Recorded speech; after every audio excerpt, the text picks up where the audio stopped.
ನಮಸ್ಕಾರ. 48 ದಿನ 21 ಲಕ್ಷ ಜನ ಕುಂಭಮೇಳಕ್ಕೆ ಕೊರೋನಾ ಕಾಟ. ಶಾಹಿ ಸ್ನಾನ, ಪವಿತ್ರ ಪೂಜೆ, ಕಾಲ್ ತುಳಿತದ ಮಹಾಭೀತಿ. ಯುಗಾದಿ ಹಬ್ಬ, ಕುಂಭಮೇಳ, ಕೊರೋನಾ ಅಪಾಯ ಫಿಕ್ಸ. ಲಕ್ಷಾಂತರ ಭಕ್ತರ ನಡುವೆ ಸಾಮಾಜಿಕ ಅಂತರ ಮಾಯ. ಕೊರೋನಾ ಹಾಟ್ಸ್ಪಾಟ್ ಆಗುತ್ತಾ ಧಾರ್ಮಿಕ ಉತ್ಸವ. ಇದುವೇ ಹೊತ್ತಿನ ಫೋಕಸ್ 18 ಕುಂಭಮೇಳ ಭಯ ಭಯ. 48 ದಿನ 21 ಲಕ್ಷ ಜನ ಕುಂಭಮೇಳಕ್ಕೆ ಕೊರೋನಾ ಕಾಟ. ಶಾಹಿ ಸ್ನಾನ, ಪವಿತ್ರ ಪೂಜೆ, ಕಾಲ್ ತುಳಿತದ ಮಹಾಭೀತಿ. ಯುಗಾದಿ ಹಬ್ಬ, ಕುಂಭಮೇಳ, ಕೊರೋನಾ ಅಪಾಯ ಫಿಕ್ಸ. ಕುಂಭಮೇಳ ಹಿಂದೂ ಧರ್ಮದ ಸಾಮೂಹಿಕ ತೀರ್ಥಯಾತ್ರೆ, ವಿಶ್ವದ ಅತಿ ದೊಡ್ಡ ಧಾರ್ಮಿಕ ಉತ್ಸವ. ಜೀವನದಲ್ಲಿ ಒಮ್ಮೆಯಾದರೂ ಕುಂಭಮೇಳದಲ್ಲಿ ಭಾಗಿಯಾಗಲೇಬೇಕು ಅಂತ ಹೇಳಲಾಗುತ್ತೆ. ಕುಂಭ ಸ್ನಾನ ಮಾಡುವುದು, ಇಲ್ಲಿನ ಲೌಕಿಕ ಲೋಕದ ಅನುಭವ ಪಡೆದುಕೊಳ್ಳುವುದೇ ಪುಣ್ಯದ ವಿಚಾರ. ದೇಶದ ಮೂಲೆ ಮೂಲೆಯಿಂದ ಅಷ್ಟೇ ಅಲ್ಲ, ವಿದೇಶಗಳಿಂದಲೂ ಕುಂಭಮೇಳಕ್ಕೆ ಲಕ್ಷ ಲಕ್ಷ ಭಕ್ತರು ಆಗಮಿಸುತ್ತಾರೆ. ಕುಂಭಮೇಳ ಅಂದ್ರೇನೆ ಅಲ್ಲಿ ಕಣ್ಣು ಹಾಯಿಸಿದಲ್ಲೆಲ್ಲ ಬರೀ ಜನಸಾಗರವೇ ತುಂಬಿರುತ್ತೆ. ಪ್ರತಿ ವರ್ಷವೂ ಸಂಭ್ರಮದಿಂದ ಆಚರಿಸಲ್ಪಡುವ ಕುಂಭಮೇಳಕ್ಕೆ ಈ ಬಾರಿ ಮಹಾಮಾರಿ ಕೊರೋನಾ ಕೆಂಗಣ್ಣು ಬಿದ್ದಿದೆ. ಮಹಾಪರ್ವ ಮಹಾಮೇಳಕ್ಕೆ ಮಹಾಮಾರಿ ಕೊರೋನಾ ಕರಿಛಾಯೆ ಆವರಿಸಿದೆ. ಹಾಗಾಗಿ ಕುಂಭಮೇಳ ಆಚರಣೆಗೆ ಭಯ, ಆತಂಕ ಎದುರಾಗಿದೆ.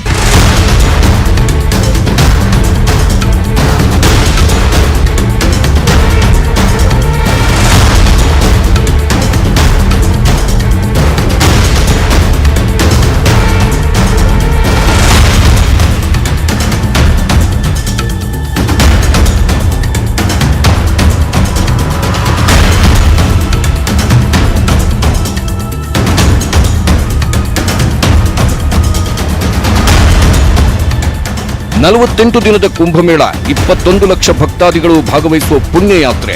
ಇಂತಹ ಪವಿತ್ರ ಕುಂಭಮೇಳಕ್ಕೆ ಈಗ ಕೊರೋನಾ ಕಾಟ ಎದುರಾಗಿದೆ. ಕುಂಭಮೇಳದಲ್ಲಿ ಶಾಹಿ ಸ್ನಾನ, ಪವಿತ್ರ ಪೂಜೆಯಂತಹ ಪದ್ಧತಿಗಳು ಇರುತ್ತೆ. ಈ ಸಮಯದಲ್ಲಿ ಜನಸಾಗರವೇ ಇರುತ್ತೆ. ಇಲ್ಲಿ ಸಾಮಾಜಿಕ ಅಂತರ ಕಾಪಾಡಬೇಕು ಅನ್ನೋದು ಬಹು ಕನಸಿನ ಮಾತು. ಲಕ್ಷಾಂತರ ಭಕ್ತ ಸಾಗರ ಸೇರೋದ್ರಿಂದ ಕಾಲ್ ತುಳಿತದ ಮಹಾಭೀತಿ ಎದುರಾಗಿದೆ. ಯುಗಾದಿ ಹಬ್ಬ ಒಂದು ಕಡೆ, ಮತ್ತೊಂದು ಕಡೆ ಕುಂಭಮೇಳ. ಹಾಗಾದ್ರೆ ಈ ಟೈಮ್ನಲ್ಲಿ ದೊಡ್ಡ ಮಟ್ಟದ ಅಪಾಯ ಫಿಕ್ಸ್ ಆಗ್ಬಿಡುತ್ತಾ ಅನ್ನೋ ಪ್ರಶ್ನೆ ಹುಟ್ಟುಕೊಂಡಿದೆ.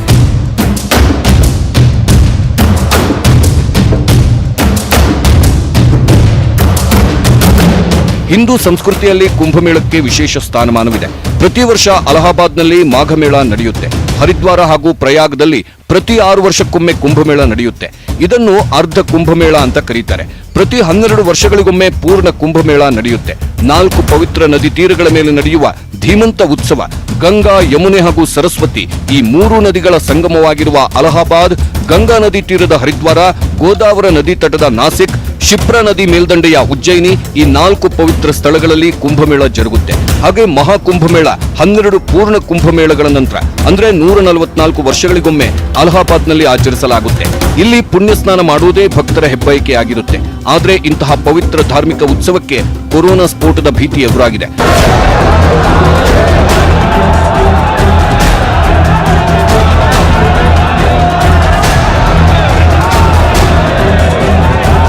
ಕೊರೋನಾ ವೈರಸ್ 2ನೇ ಅಲೆಯ ಅಟ್ಟಹಾಸದ ನಡುವೆಯೇ ಕುಂಭಮೇಳ ಎದುರಾಗಿದೆ. ಕಳೆದ ವರ್ಷ ಯಾವ ರೀತಿ ಕೊರೋನಾ ಸುನಾಮಿಗೆ ಇಡೀ ದೇಶವೇ ಕೊಚ್ಚಿ ಹೋಗಿತ್ತು, ಈ ವರ್ಷ ಮತ್ತೆ ಅದೇ ರಿಪೀಟ್ ಆಗಿದೆ. ಮೊದಲ ಅಲೆಗಿಂತಲೂ ಮತ್ತಷ್ಟು ಕರಾಳತೆಯನ್ನು, ಭೀಕರತೆಯನ್ನು ಸೃಷ್ಟಿಸಿದೆ 2ನೇ ಅಲೆ. ದೇಶದಲ್ಲಿ ಪ್ರತಿದಿನ ಲಕ್ಷ ಕೇಸ್ಗಳು ದಾಖಲಾಗ್ತಿವೆ. 2020 ಸೆಪ್ಟೆಂಬರ್ ತಿಂಗಳಿಗೆ ಒಂದೇ ದಿನ ಗರಿಷ್ಠ 98,795 ಪ್ರಕರಣಗಳು ದಾಖಲಾಗಿತ್ತು. ಆದ್ರೀಗ 2ನೇ ಅಲೆಯ ಕರಾಳ ರೌದ್ರ ನರ್ತನಕ್ಕೆ ದಿನಕ್ಕೆ ಲಕ್ಷ ಜನ ಸೋಂಕಿನಿಂದ ನರಳುತ್ತಿದ್ದಾರೆ. ಸೋಂಕಿನ ಆರ್ಭಟ, ಸಾವಿನ ಏರಿಕೆ ಇಡೀ ದೇಶವನ್ನೇ ಆತಂಕಕ್ಕೆ ದೂಡಿದೆ. ಇಂಥ ಟೈಮ್ನಲ್ಲಿಯೇ ಬಹುಮುಖ್ಯವಾಗಿ ಕಾಳಜಿ ವಹಿಸಬೇಕಾದ ಸಂಗತಿ ಅಂದ್ರೆ ಅದು ಸಾಮಾಜಿಕ ಅಂತರ ಕಾಪಾಡಿಕೊಳ್ಳುವುದು. ಅದಕ್ಕಾಗಿ ಅನೇಕ ಧಾರ್ಮಿಕ ಆಚರಣೆಗಳಿಗೂ ಬ್ರೇಕ್ ಹಾಕಲಾಗಿದೆ. ಆದ್ರೆ ಇಂಥ ಟೈಮ್ನಲ್ಲಿಯೇ ಲಕ್ಷಾಂತರ ಭಕ್ತರು ಸೇರುವ ಕುಂಭಮೇಳ ನಡೀತಾ ಇರೋದು ಕೊರೋನಾ ವೈರಸ್ ಮಹಾಸ್ಫೋಟವಾಗುವ ಮುನ್ಸೂಚನೆ ನೀಡುತ್ತಿದೆಯಾ ಅನ್ನೋ ಪ್ರಶ್ನೆ ಹುಟ್ಟುಕೊಂಡಿದೆ.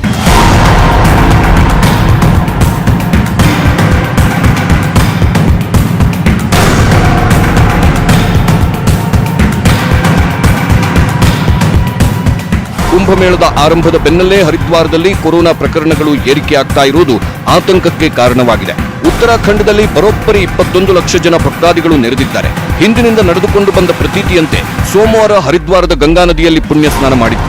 ಈ ಟೈಮ್ನಲ್ಲಿ ಕೋವಿಡ್ ನಿಯಮಗಳನ್ನು ಗಾಳಿಗೆ ತೂರಲಾಗಿದೆ. ನಾರ್ಮಲ್ ಬಸ್ಸು, ಟ್ರೈನ್ನಲ್ಲೇ ಸಾಮಾಜಿಕ ಅಂತರ ಕಾಪಾಡಿಕೊಳ್ಳುವುದು ಕಷ್ಟದ ಮಾತು. ಅಂಥದ್ರಲ್ಲಿ ಈ ರೀತಿ ಲಕ್ಷಾಂತರ ಸಂಖ್ಯೆಯಲ್ಲಿ ಭಕ್ತರು ಸೇರುವಾಗ ಸಾಮಾಜಿಕ ಅಂತರವನ್ನ ಊಹಿಸಿಕೊಳ್ಳುವುದು ಕೂಡ ಕಷ್ಟದ ಮಾತು. ಕುಂಭಮೇಳದಲ್ಲಿ ಒಟ್ಟು 6 ವಿಶೇಷ ದಿನಗಳಂದು ಪವಿತ್ರ ಸ್ನಾನ ನಡೆಯುತ್ತೆ. ಮಕರ ಸಂಕ್ರಾಂತಿ, ಮೌನಿ ಅಮಾವಾಸ್ಯೆ ಮತ್ತು ವಸಂತಿ ಪಂಚಮಿ, ಶಾಹಿ ಸ್ನಾನ ಹಾಗೂ ಪುಷ್ಯ ಹುಣ್ಣಿಮೆಯಲ್ಲಿ ಪರ್ ಸ್ನಾನ ನಡೆಯುತ್ತೆ. ಈ ಮಹಾಮೇಳ ವಿಶ್ವದ ಬೃಹತ್ ಧಾರ್ಮಿಕ ಸಮಾಗಮ ಎಂದೇ ಖ್ಯಾತಿ ಹೊಂದಿದೆ. ಹಿಂದೂ ಧರ್ಮದಲ್ಲಿ ನಂಬಿಕೆ ಇರುವ ಪ್ರತಿಯೊಬ್ಬರು ಈ ಮಹಾಮೇಳದಲ್ಲಿ ಭಾಗಿಯಾಗಿ ಪವಿತ್ರ ನೀರಿನಲ್ಲಿ ಸ್ನಾನ ಮಾಡಲು ಬಯಸುತ್ತಾರೆ. ಭಾಗವಹಿಸುವವರು ಪ್ರಾಯಶ್ಚಿತ್ತ ಮಾಡಿಕೊಳ್ಳಲು, ಪಾಪ ಕಳೆದುಕೊಳ್ಳಲು ಗಂಗಾ ಸ್ನಾನ ಮಾಡುತ್ತಾರೆ. ಕುಂಭಮೇಳದಲ್ಲಿ ಶಾಹಿ ಸ್ನಾನಕ್ಕೆ ಬಹುಮುಖ್ಯ ಪಾತ್ರವಿದೆ. ಶಾಹಿ ಸ್ನಾನ ಮಾಡೋದ್ರಿಂದ ಮೋಕ್ಷ ಪ್ರಾಪ್ತಿಯಾಗುತ್ತೆ ಅನ್ನೋದು ಭಕ್ತರ ನಂಬಿಕೆ. ಶತಶತಮಾನಗಳಿಂದಲೂ ಪುಣ್ಯ ಸ್ನಾನದ ಪ್ರತೀತಿ ನಡೆದುಕೊಂಡು ಬಂದಿದೆ. ಇದರಲ್ಲಿ 13 ಅಖಾಡಗಳ ಸಾಧು ಸಂತರು ಪಾಲ್ಗೊಳ್ಳುತ್ತಾರೆ. 14 ಅಥವಾ 16ನೇ ಶತಮಾನದಿಂದಲೇ ಶಾಹಿ ಸ್ನಾನ ಪ್ರತೀತಿಯಲ್ಲಿದೆ ಅನ್ನೋ ನಂಬಿಕೆ ಇದೆ. ಸಾಧುಗಳಿಗೆ ಕುಂಭ ಸ್ನಾನಕ್ಕೆ ಮೊದಲ ಪ್ರಾಶಸ್ತ್ಯ ನೀಡಲಾಗುತ್ತೆ. ರಾಜ ಮಹಾರಾಜರಿಗೆ ಸತ್ಕಾರ ಮಾಡುವ ರೀತಿಯಲ್ಲಿ ಸಾಧುಗಳಿಗೆ ಗೌರವ, ಆದರ ನೀಡಲಾಗ್ತಿತ್ತು. ಹಾಗಾಗಿ ಇದನ್ನ ಶಾಹಿ ಸ್ನಾನ ಅಥವಾ ಪುಣ್ಯ ಸ್ನಾನ ಅಂತ ಕರೀತಾರೆ.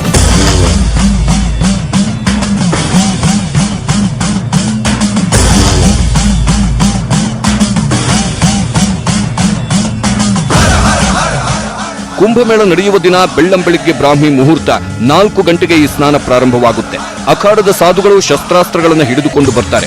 ಅವರ ಶರೀರ ವಿಭೂತಿಯಿಂದಲೇ ತುಂಬಿರುತ್ತೆ. ಸಾಧುಗಳು ಪುಣ್ಯ ಸ್ನಾನ ಮಾಡಿದ ನಂತರವೇ ಜನಸಾಮಾನ್ಯರಿಗೆ ಅವಕಾಶ ನೀಡಲಾಗುತ್ತೆ. ಇನ್ನು ಈ ಕುಂಭಮೇಳದ ಬಹುಮುಖ್ಯವಾದ ಅಂಶ ಅಂದ್ರೆ ನಾಗಾ ಸಾಧುಗಳು. ನಾಗಾ ಸಾಧುಗಳ ಬದುಕೆಂದ್ರೆ ಕಠಿಣ ವ್ರತಗಳ ಸರಮಾಲೆ, ಮುಳ್ಳಿನ ಮೇಲಿನ ನಡಿಗೆ, ಸ್ಮಶಾನದಲ್ಲಿಯೇ ಅವರ ಜೀವನ. ಅವರ ವೇಷ ಭೂಷಣ ಎಲ್ಲವೂ ವಿಚಿತ್ರ. ಮೈ ಪೂರ್ತಿ ನಗ್ನವಾಗಿರುವ ನಾಗಾ ಸಾಧುಗಳೇ ಹೆಚ್ಚು. ದಿನದ ಬಹುಪಾಲು ಒಂಟಿ ಕಾಲಿನಲ್ಲಿ ನಿಂತಿರ್ತಾರೆ. ನೀರು ಕುಡಿದೇ ಬದುಕ್ತಾರೆ. ಜಟೆಯನ್ನು, ಉಗುರನ್ನು ಕತ್ತರಿಸದೆ ಅಡಿಗಟ್ಟಲೆ ಬೆಳೆಸಿಕೊಂಡಿರ್ತಾರೆ. ಆದ್ರೆ ಕುಂಭಮೇಳದಲ್ಲಿ ಇವರೇ ಆಕರ್ಷಣೆಯ ಕೇಂದ್ರ ಬಿಂದು. ಕುಂಭಮೇಳದಲ್ಲಿ ಶಾಹಿ ಸ್ನಾನಕ್ಕೂ ಇಳಿಯುವ ಮುನ್ನ ತ್ರಿಶೂಲವನ್ನ ಪೂಜಿಸಿಯೇ ಹೊರಡುತ್ತಾರೆ. ಅವರು ಅದ್ಯಾವಾಗ ಕುಂಭಮೇಳಕ್ಕೆ ಬರ್ತಾರೆ, ಅದು ಹೇಗೆ ಅದೃಶ್ಯರಾಗ್ತಾರೆ ಅನ್ನೋದು ಇವತ್ತಿಗೂ ನಿಗೂಢ.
ಕುಂಭಮೇಳ ಅಂದ್ರೇನೆ ನಂಬಿಕೆ, ವಿಶ್ವಾಸ, ಶ್ರದ್ಧೆ, ಆಧ್ಯಾತ್ಮದ ಸಂಗಮ.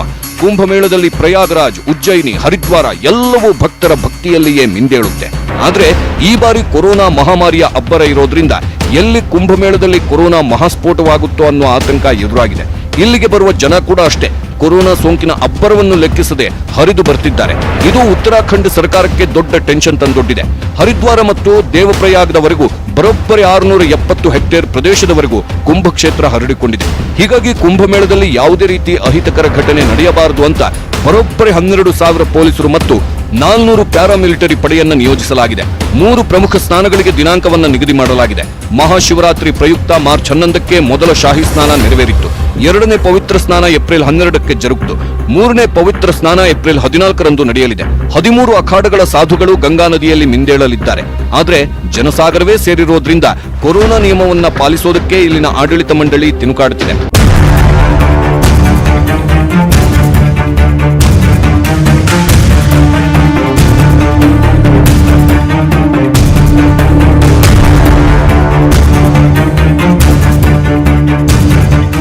ಕುಂಭಮೇಳ 3 ತಿಂಗಳು ನಡೆಯುತ್ತೆ. ಆದ್ರೆ ಈ ಬಾರಿ ಕೊರೋನಾ ಈ ರೀತಿ ಸ್ಫೋಟವಾಗ್ತಿರೋ ಬೆನ್ನಲ್ಲೇ 48 ದಿನಗಳಿಗೆ ಕುಂಭಮೇಳವನ್ನು ನಡೆಸಲಾಗ್ತಿದೆ. ಉತ್ತರಾಖಂಡದ ಹರಿದ್ವಾರದ ಹರ್ ಕಿ ಪೌಡಿಯ ಗಂಗಾ ನದಿಯಲ್ಲಿ ಪವಿತ್ರ ಸ್ನಾನ ಮಾಡಲು ಜನರು ಅತಿ ಹೆಚ್ಚಿನ ಸಂಖ್ಯೆಯಲ್ಲಿ ನೆರೆದಿದ್ರು. ಕೋವಿಡ್-19 ತಡೆಗೆ ಅಗತ್ಯ ನಿಯಮಗಳನ್ನು ಅನುಸರಿಸುವಂತೆ ನಿರಂತರವಾಗಿ ತಿಳಿಸಲಾಗ್ತಿದೆ. ಆದ್ರೆ ಅತಿ ಹೆಚ್ಚಿನ ಸಂಖ್ಯೆಯಲ್ಲಿ ಜನರ ಗುಂಪು ಸೇರಿರೋದ್ರಿಂದ ಚಲನ್ ನೀಡೋದು ಅಸಾಧ್ಯವಾಗಿದೆ. ಘಾಟ್ಗಳಲ್ಲಿ ಪರಸ್ಪರ ಅಂತರ ಕಾಯ್ದುಕೊಳ್ಳುವಂತೆ ಮಾಡುವುದು ಕಷ್ಟಕರವಾಗಿದೆ ಅಂತ ಕುಂಭಮೇಳದ ಐಜಿ ಹೇಳಿದ್ದಾರೆ. ಈ ರೀತಿಯ ಪ್ರಯತ್ನಕ್ಕೆ ಕೈ ಹಾಕಿದ್ರೆ ಕಾಲ್ತುಳಿತದಂತಹ ದುರ್ಘಟನೆಗಳು ನಡೆಯುವ ಸಾಧ್ಯತೆ ಹೆಚ್ಚಿರುತ್ತೆ ಅಂತ ಹೇಳಿದ್ದಾರೆ.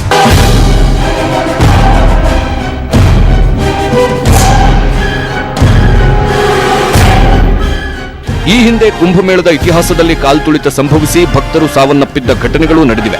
1954 ಭಾರತದ ಇತಿಹಾಸದಲ್ಲೇ ಅತ್ಯಂತ ಕರಾಳ ವರ್ಷ ಅಂದ್ರೂ ತಪ್ಪಾಗಲ್ಲ.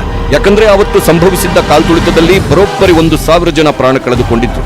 2,000 ಜನರಿಗೆ ಗಾಯಗಳಾಗಿತ್ತು. ಹಾಗೆ 2013ರಲ್ಲಿ ಘಟಿಸಿದ್ದ ಕಾಲ್ತುಳಿತದಲ್ಲಿ 30 ಜನ ಉಸಿರು ಚೆಲ್ಲಿದ್ರು. ಕುಂಭಮೇಳ ಜರುಗುವಾಗ ಪ್ರತಿ ಬಾರಿಯೂ ಕಾಲ್ತುಳಿತದ ಮಹಾಭೀತಿ ಇದ್ದೇ ಇರುತ್ತೆ. ಆದ್ರೆ ಈ ಬಾರಿ ಈ ಕಾಲ್ತುಳಿತದ ಜೊತೆಗೆ ಮಹಾಮಾರಿ ಕೊರೋನಾ ಭೀತಿಯೂ ಆವರಿಸಿದೆ. ಹಬ್ಬ ಹರಿದಿನ ಧಾರ್ಮಿಕ ಆಚರಣೆಗಳೇ ಈ ರಕ್ಕಸ ವೈರಸ್ ಹರಡುವುದಕ್ಕೆ ಒಂದ್ ರೀತಿ ಹಾಟ್ಸ್ಪಾಟ್ ಇದ್ದ ಹಾಗೆ. ಅದರಲ್ಲೂ ಒಂದೇ ಕಡೆ ಲಕ್ಷ ಜನ ಸೇರಿದ್ರು ಅಂದ್ರೆ ಕಥೆ ಮುಗೀತು ಅಂತಾನೆ ಅರ್ಥ. ಈ ಡೆಡ್ಲಿ ವೈರಸ್ ಬಹು ಸುಲಭವಾಗಿ ಒಬ್ಬರಿಂದ ಒಬ್ಬರ ದೇಹಕ್ಕೆ ಎಂಟ್ರಿ ಕೊಡುತ್ತೆ. ಹಾಗಾಗಿ ಎಲ್ಲಾ ಮುಂಜಾಗ್ರತಾ ಕ್ರಮಗಳನ್ನು ವಹಿಸಿಯೇ ಕುಂಭಮೇಳ ಆಯೋಜಿಸಲಾಗ್ತಿದೆ.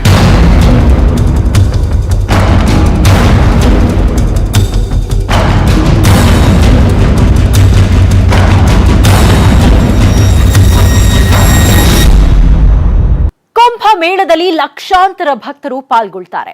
ಇಂತಹ ಟೈಮಲ್ಲಿ ಕೊರೋನಾ ನಿಯಮ ಪಾಲನೆ ಕೂಡ ಮುಖ್ಯ.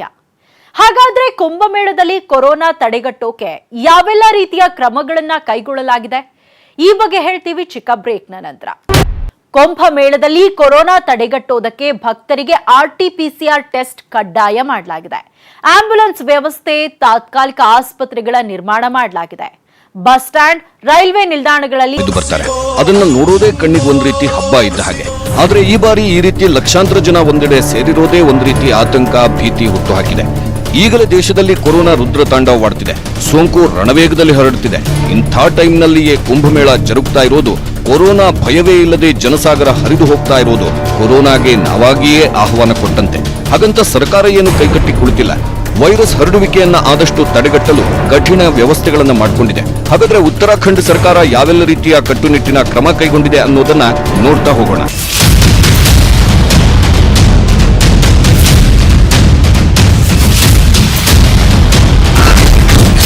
ಕುಂಭಮೇಳ ಭಕ್ತರ ನಿರಂತರ ತಪಾಸಣೆ. ಭಕ್ತಾದಿಗಳಿಗೆ 107 ಸ್ನಾನಗೃಹ ನಿರ್ಮಾಣ. ಕುಂಭ ಸ್ನಾನಕ್ಕೆ ಬರುವ ಭಕ್ತರನ್ನ ನಿರಂತರ ತಪಾಸಣೆಗೆ ಒಳಪಡಿಸಲಾಗುವುದು. ಎಲ್ಲಾ ಕೊರೋನಾ ಮಾರ್ಗಸೂಚಿಗಳನ್ನು ಅನುಸರಿಸಲಾಗ್ತಿದೆ. ಹಾಗೆ ಇಲ್ಲಿಗೆ ಬರುವ ಭಕ್ತರಿಗೆ ಅನಾರೋಗ್ಯ ಸಮಸ್ಯೆ ಕಂಡುಬಂದ್ರೆ ಅವರನ್ನ ಕೂಡಲೇ ವೈದ್ಯಕೀಯ ತಪಾಸಣೆಗೆ ಒಳಪಡಿಸಲಾಗುತ್ತೆ. ಇಂತಹ ಟೈಮ್ನಲ್ಲಿ ಶುಚಿತ್ವ, ನೈರ್ಮಲ್ಯ ಕಾಪಾಡಿಕೊಳ್ಳುವುದು ಬಹುಮುಖ್ಯ. ಹಾಗಾಗಿ ಹರಿದ್ವಾರಕ್ಕೆ ಕುಂಭಮೇಳದ ಪವಿತ್ರ ಸ್ನಾನಕ್ಕಾಗಿ ಆಗಮಿಸುವ ಸಾಧುಗಳಿಗೆ ಹಾಗೂ ಭಕ್ತರಿಗಾಗಿ ಈಗಾಗಲೇ 107 ಸ್ನಾನ ಗೃಹಗಳನ್ನು ನಿರ್ಮಿಸಲಾಗಿದೆ. ಹರಿದ್ವಾರಕ್ಕೆ ಹೋಗುವಾಗ ಕಿರಿದಾದ ಹಾದಿಗಳ ಮೂಲಕ ಬರಬೇಕಾಗಿರೋದ್ರಿಂದ ಏನಾದರೂ ಅಪಾಯ ಎದುರಾಗಬಹುದು ಎಂಬ ನಿಟ್ಟಿನಲ್ಲಿ ಸುಮಾರು 8 ಆಂಬ್ಯುಲೆನ್ಸ್ಗಳ ವ್ಯವಸ್ಥೆ ಮಾಡಲಾಗಿದೆ. ಹಾಗೆ ಅಸ್ವಸ್ಥರಾದ ಜನರನ್ನ ಆಸ್ಪತ್ರೆಗೆ ಕರೆದೊಯ್ಯಲು ಸುಮಾರು 122 ಆಂಬ್ಯುಲೆನ್ಸ್ಗಳ ವ್ಯವಸ್ಥೆ ಮಾಡಲಾಗಿದೆ.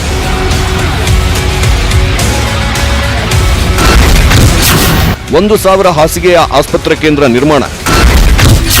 ಭಕ್ತರಿಗೆ RT-PCR ಆಂಟಿಜೆನ್ ಟೆಸ್ಟ್. ಹರಿದ್ವಾರಕ್ಕೆ ಹೋಗುವುದಕ್ಕೆ 6 ರಸ್ತೆ ಮತ್ತು 5 ರೈಲ್ವೆ ಮಾರ್ಗಗಳಿವೆ. ಯಾವುದೇ ರಸ್ತೆ ಮಾರ್ಗಗಳ ಮೂಲಕ ಬಂದರೂ ಕೂಡ ಅಲ್ಲಲ್ಲಿ ಆಸ್ಪತ್ರೆಯ ವ್ಯವಸ್ಥೆ ಮಾಡಲಾಗಿದೆ.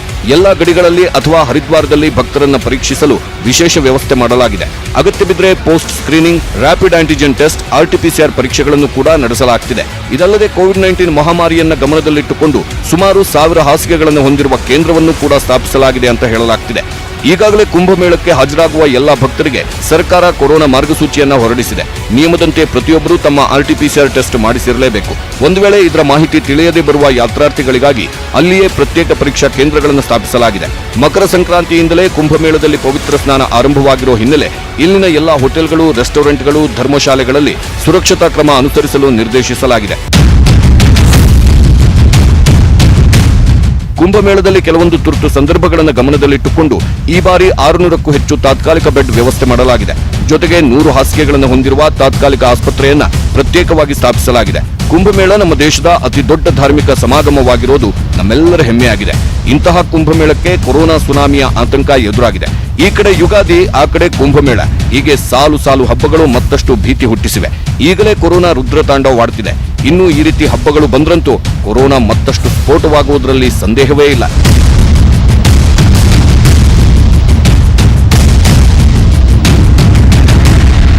ಹಬ್ಬ ಹರಿದಿನಗಳಲ್ಲಿ ಜನ ಆದಷ್ಟು ಮುಂಜಾಗ್ರತೆ ವಹಿಸಬೇಕು.